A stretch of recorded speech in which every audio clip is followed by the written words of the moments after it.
TRS నాయకులు ఎక్కడ డబ్బు దాచినారు, ఎక్కడ ఎవరి ఇంట్లో ఉన్నాయి అని మేము చెప్తే మాకన్నా ముందుగానే పోలీసు వాళ్ళు వెళ్ళి పంపించేస్తున్నారు డబ్బులు దొరకకుండా.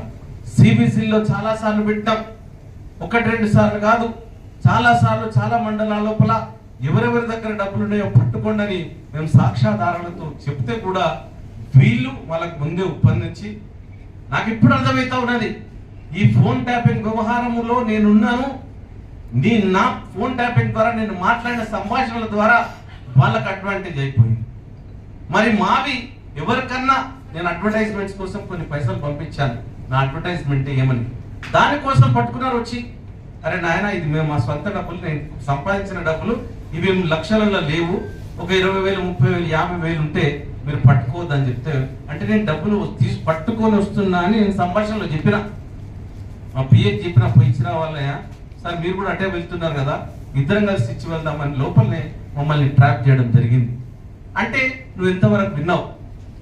నా వైఫ్కి చెప్పినాను కొన్ని విషయాలు, ఆ కొన్ని విషయాల లోపల కూడా అక్కడ కూడా నిఘా పెట్టడం జరిగింది.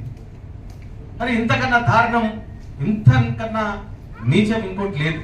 ఇప్పటికైనా ఇక్కడ ఉన్నటువంటి టిఆర్ఎస్ నాయకులు, మరి ముఖ్యంగా వినోద్ రావు, మీ సామ్రాజ్యం ఎప్పుడు ఉండదు. ప్రజాస్వామ్యంలో మిమ్మల్ని ప్రజలు చీత్కరించి బంగాళాఖాతంలో పడేసినా కూడా మీకు సిగ్గొస్తలేదు.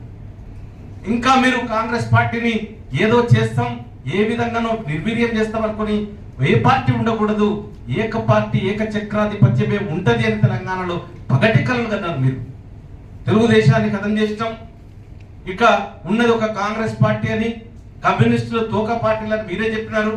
మరి ఈ రోజు కాంగ్రెస్ పార్టీని కూడా నిర్వీర్యం చేస్తాం అనుకుంటే మీ ఫోన్ ట్యాపింగ్ ద్వారా మీరు వీళ్ళేదో స్మగ్లర్లో, లేకపోతే రియల్ ఎస్టేట్ వ్యాపారంలో, లేకపోతే బంగారం జ్యువెలరీ వ్యాపారంలో వాళ్ళ దగ్గర మీరు బ్లాక్మెయిల్ చేసి ఒక బ్లాక్మెయిల్ కు దందాలకు ఎగబడ్డటువంటి మీరు, అటువంటిది కాంగ్రెస్ పార్టీని మీరేదో అనుకొని నిర్వీర్యం చేస్తా అంటే ఈరోజు ప్రజలు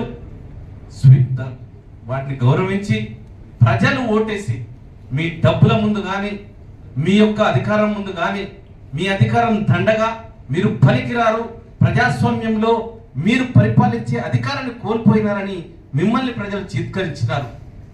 మరి ఈరోజు మీరు ఇసుక వ్యాపారం చేస్తారు, మీరు గ్రానైట్ వ్యాపారం చేస్తారు, మీరు ఏ వ్యాపారంలో కూడా రియల్ ఎస్టేట్ వ్యాపారం లోపల చుట్టుపక్కల హైదరాబాద్ చుట్టుపక్కల ఉన్న భూములన్నీ కబ్జాలు చేస్తారు.